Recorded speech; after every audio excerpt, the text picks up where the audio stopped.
peu de la sécurité. Quelle est la situation sécuritaire actuellement dans votre pays et d'ailleurs dans la région? Oui, dans la région, comme vous savez, la situation sécuritaire, en tout cas, nous essayons d'évoluer sur les champs de bataille. Ça, c'est la première des choses parce qu'il y a plusieurs facteurs qui rentrent en ligne de compte. Sur les champs de bataille, il y a de l'évolution. Si on prend de 2023 aujourd'hui, nous avons pu récupérer beaucoup de zones que nous avons pu pacifier. N'empêche que l'ennemi se renforce aussi. Il y a beaucoup de combattants étrangers qui rejoignent le rang des terroristes. Est-ce que vous pouvez préciser, vous parlez de quoi? Oui, les terroristes, ils sont renforcés par beaucoup de combattants étrangers qui viennent d'ailleurs, qui ne sont pas en fait, quand je prends le cas du Burkina, il y a beaucoup de criminels qui sont au Burkina mais qui ne sont pas burkinabés. Il y a aussi des formateurs qui viennent de beaucoup de pays pour les apprendre beaucoup de techniques. Mais quel est leur intérêt? Mais c'est pas du terrorisme en fait, c'est de l'impérialisme. L'objectif pour eux, c'est de nous maintenir dans une guerre permanente, qu'on ne puisse pas se développer et continuer à piller nos richesses. Et donc, ils ont tout intérêt à amener des spécialistes dans les mines pour poser divers types de mines, des spécialistes en explosifs. Aujourd'hui, les terroristes utilisent des drones pour faire le combat et tout. Donc, ce sont des professionnels venus donc de certains pays qui viennent les apprendre tout ça. Tout ça, c'est pour continuer à nous maintenir dans une situation d'insécurité. Mais nous prenons la mesure de la chose, nous nous adaptons à chaque fois à leur mode d'action et nous continuerons le combat jusqu'à récupérer l'entièreté du Sahel. Y a-t-il des pays concrets qui financent ces combattants? Tous les pays impérialistes financent ces combattants. Voilà, ils sont nombreux. On ne peut pas les citer voilà, individuellement. Il y en a qui sont même cachés, qu'on ne peut pas imaginer. Mais ils sont nombreux. Ils sont nombreux. Il y a ceux qui ne sont pas cachés, qui le déclarent ouvertement. Je parle du récent scandale avec le soutien du terrorisme au Mali. Quel regard portez-vous sur ce qui s'est passé en fait au Mali? Oui, c'est malheureux, ils l'ont déclaré ouvertement, qu'ils soutiennent les terroristes. Et nous avons aussi pu remarquer effectivement, avec un certain nombre de technologies que les terroristes ont pu avoir, que ça vient d'eux. C'est malheureux, c'est très malheureux, mais toujours est-il qu'on ne s'apitoie pas sur notre sort. Et nous avons pris la mesure de la chose, nous allons nous adapter, nous allons les combattre et ils ne pourront pas vaincre. C'est ça le plus important pour nous. Comment se poursuit la coopération humanitaire entre le Burkina Faso et la Russie?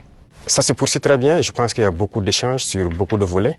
Quand je prends le domaine donc de la santé, parce qu'on a toujours des déplacés qui sont là. Et quand on dit un camp de déplacés, ça veut dire qu'il y a des situations sanitaires souvent compliquées. Et je pense que les services de santé coopèrent bien pour pouvoir appuyer donc les services de l'action humanitaire pour pouvoir avancer. Et vous avez suivi en 2023, je pense que la Russie a fait un don de blé au Burkina Faso.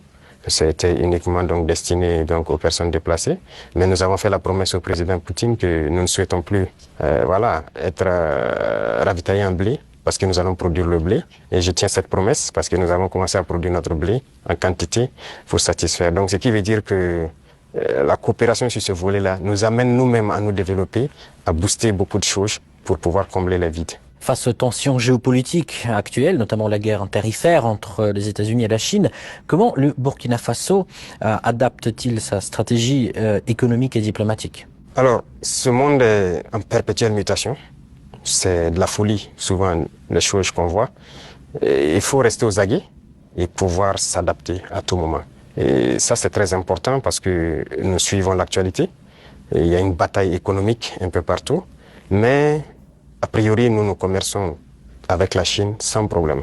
Nous achetons beaucoup de choses de la Chine et les Chinois aussi achètent beaucoup de choses chez nous. Il y a des entreprises chinoises qui s'installent chez nous, malgré le fait que les gens essaient de dénigrer le Burkina Faso. C'est indépendance économique.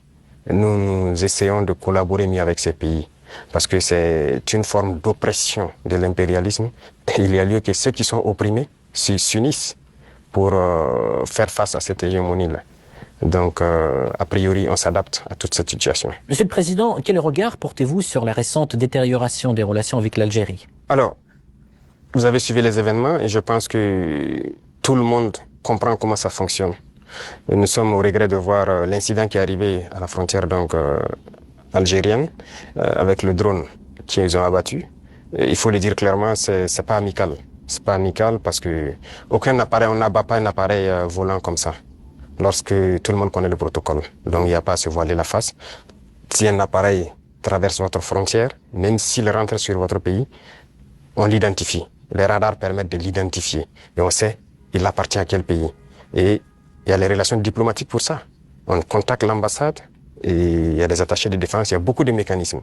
On les contacte et ils peuvent confirmer si c'est leur appareil ou pas, s'il est sur le territoire par, voilà, peut-être qu'il a besoin d'aide ou bien il a perdu, voilà, l'orientation et tout ça.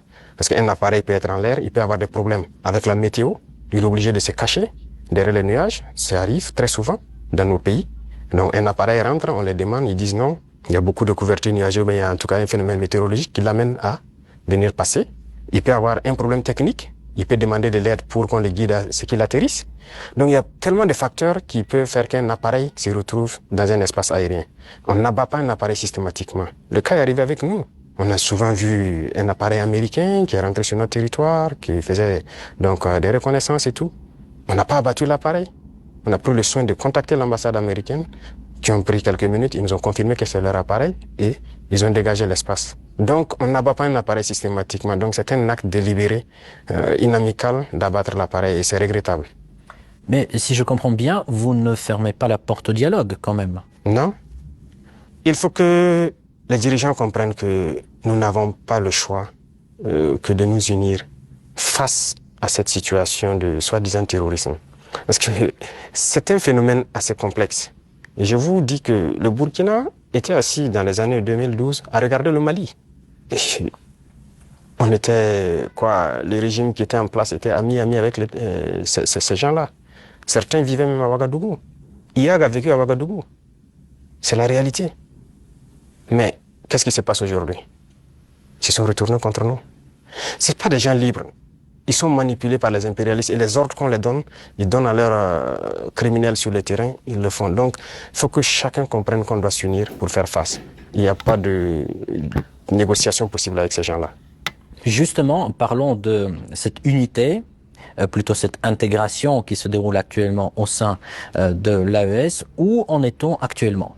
Ça se passe bien, ça évolue. Nous sommes donc dans la Confédération et comme je dis, il y a beaucoup de choses à mettre en place. Voilà. Et il faut pas chercher à aller tellement vite et ne pas bien faire. Donc, nous sommes en train d'aller de manière progressive. Il y a beaucoup de structures à mettre en place. Il y a beaucoup de volets à mettre à niveau dans les trois pays. Parce que vous n'êtes pas sans savoir que sur le point de vue économique, on n'est pas au même niveau. Sur le point de vue militaire, il y a beaucoup de volets. Il faut essayer d'équilibrer. Et donc, ça nécessite la mise en place de beaucoup de structures, beaucoup de rencontres. Et la libre circulation, ça nécessite un certain nombre de paramètres à mettre ensemble. Vous avez dû voir qu'on a fait un gros travail pour aboutir à un document unique de sécurité pour les voyages et tout. Donc, c'est évolutif. Et donc, ça se passe très bien. Justement, j'avais une question sur le volet économique. La création de la devise propre à l'AES est-elle toujours à l'ordre du jour? Oui, c'est à l'ordre du jour, forcément. Et donc, le processus continue. Il y a beaucoup de choses, comme dirais-je, beaucoup de billes à caler avant d'y arriver. Mais c'est forcément à l'ordre du jour. Si on parle de souveraineté, forcément, on a besoin de cette souveraineté-là. Voilà, donc c'est impératif. Peut-on s'attendre à l'élargissement de l'AES? Oui, dans le futur. Mais pour l'instant, comme j'ai dit, nous devons harmoniser nous-mêmes beaucoup de choses, mettre en place vraiment les bases, parce qu'il y aura beaucoup de protocoles additionnels, si vous le constatez, pour harmoniser nos politiques, que ce soit les politiques diplomatiques, économiques, voilà. Il y a beaucoup de politiques à harmoniser avant de permettre à ce que quelqu'un puisse s'ajouter. Mais y a-t-il déjà des pays qui s'intéressent à votre format? Oui, des pays s'intéressent. Voilà. Ils pourront être peut-être, je sais pas, pour l'instant le président de la fédération c'est le président malien, il pourra donner son avis sur la question, mais il y a des pays qui s'intéressent, oui. Comment vous expliquez la baisse de l'influence française dans la région? Pas uniquement dans le Sahel, mais aussi dans l'Afrique de l'Ouest, par exemple. Je pense que c'est eux-mêmes qui ont contribué à baisser leur influence, parce qu'ils ont une conception paternaliste, de nos relations. Et vous voyez, quand vous prenez tout de suite tout ce qu'on fait, tout ce qu'on prend comme initiative, eh bien, c'est la Russie. Et quelqu'un parle, ils sont influencés par la Russie. Tout ce qui se passe, c'est la Russie.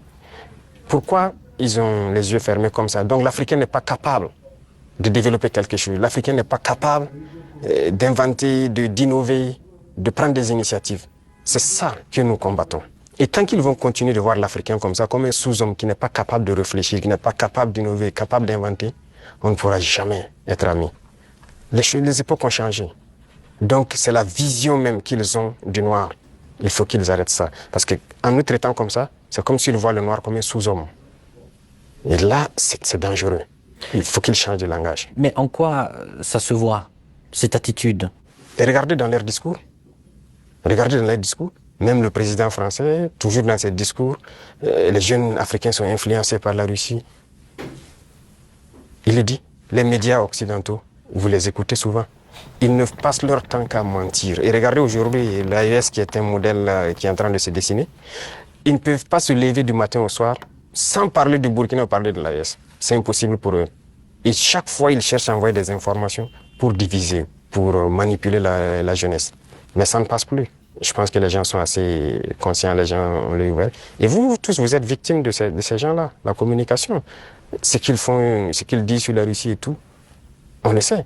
Jusqu'aujourd'hui, il y a des jeunes Africains qui ont les yeux toujours fermés, qui croient à leurs mensonges. Le récit de la Seconde Guerre mondiale. J'écoutais la dernière fois, quelqu'un disait que à la fin de la guerre, dans les 10 années qui ont suivi, si on demandait en Europe qui a gagné la guerre, les gens disaient c'est la Russie. Mais aujourd'hui, si vous demandez en Europe qui a gagné la guerre, ils vont dire que ce sont les Occidentaux. Par la communication, ils ont réussi à renverser l'histoire. Et l'histoire africaine aussi, ils ont tout manigancé pour faire passer les mensonges. Et ça fait que les jeunes Africains, certains ne connaissent même pas l'histoire de l'Afrique. Qu'est-ce que l'Afrique a fait? Certains ne savent même pas que nos grands-parents ont combattu, ont été mis à l'avant comme chair à canon. Et au retour, ils les ont tués comme des animaux. Est-ce que les gens savent que quand la France expérimentait sa première bombe atomique, ce sont des soldats noirs qu'ils ont mis à côté dans le rayon létal pour voir l'effet que ça fait? Sortons les archives. Tout ce qu'ils ont utilisé contre l'Afrique, c'est terrible. Donc il y a tout ça qu'il faut communiquer pour que les jeunes Africains comprennent, parce qu'il y a beaucoup encore endormis qui continuent de communiquer pour les impérialistes. Ce qu'ils leur disent de dire, ils le font. Peut-être parce que, voilà, ils leur donnent quelque chose, je ne sais pas. Mais l'Africain doit comprendre son histoire, se réveiller. Et donc c'est notre combat aussi comme ça.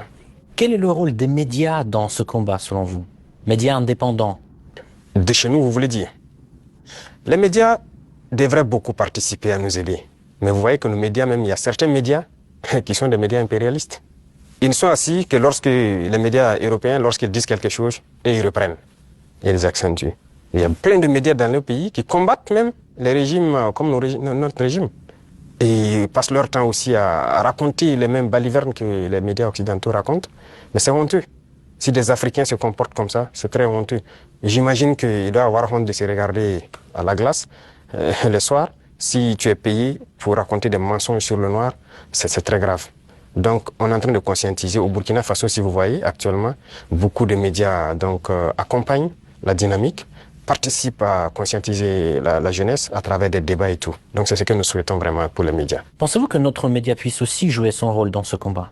Bien sûr, beaucoup. Il faut jouer un rôle très important parce que, vous savez, je l'ai dit en 2023 à Saint-Pétersbourg, et je le répète encore aujourd'hui, la Russie a contribué à sauver le monde. L'Afrique a contribué à sauver le monde. Il faut le dire. Il faut que les jeunes le comprennent. Que tout ce qui se raconte dans les films Hollywood, c'est faux. Ce n'est que du mensonge. C'est la même chose. La guerre du Vietnam. Aujourd'hui, on voit, l'histoire est tronquée. Mais il faut communiquer. Vous voyez, moi, ils n'aiment pas que je parle. On trouve que je parle trop et tout. Pour que je me taise, pour qu'eux, ils parlent et que leur version passe.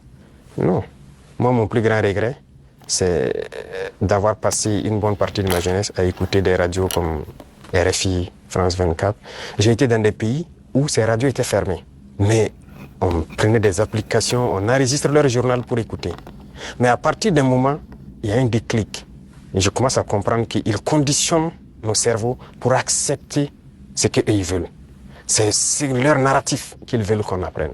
Et depuis ce temps, moi, je commence à faire la part des choses. Et j'ai compris que c'est très dangereux ce qu'ils font. Et aujourd'hui, plus que jamais, je me rends compte qu'ils ont conditionné l'esprit, surtout des Africains. Donc vous pouvez participer beaucoup à éveiller la conscience de la jeunesse pour que les gens comprennent comment fonctionne le monde et ne pas se laisser embarquer par ces gens-là. Ma toute dernière question, juste pour conclure sur une note positive, quelles sont les perspectives des relations entre la Russie et le Burkina Faso selon vous? Beaucoup de perspectives à venir. Et comme je l'ai dit, avec la parade que j'ai vue, je pense qu'il y a une très bonne coopération parce que